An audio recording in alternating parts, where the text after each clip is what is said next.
প্ৰশ্ন 1 যেতিয়া জীৱনত সকলো দুখেৰে ভৰি যায় তেতিয়া আশা কেনেকৈ থিয়ে কৰিব লাগে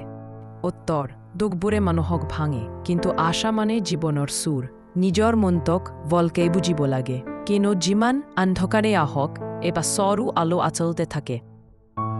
প্ৰশ্ন 2 আশাটো কেনেকৈ ৰাখিব লাগে উত্তৰ প্ৰতিদিনে নিজক কবি লাগে হয় মই পাৰিম এটা সৰু আশা দিনে দিনে ডাঙৰ শক্তিতে পৰিণত হয় মনটো বিৰক্ত হলে আশাটো হেৰাব নালাগে প্ৰশ্ন 3 মানুহে আশা হেৰালে পুনৰ পায়নে উত্তৰ পায় নিশ্চয়ই পায় যি মানুহে আশা হেৰায় তেওঁয়ে নতুনভাৱে বাঞ্জিব শিকে ভাঙে পৰা গাছৰ ডালটো বসন্তত পুনৰ পাত মেলে প্ৰশ্ন 4 যেতিয়া চকল উঠিয়ে থিয়ে লাগে তেতিয়া কি ভাবি লাগে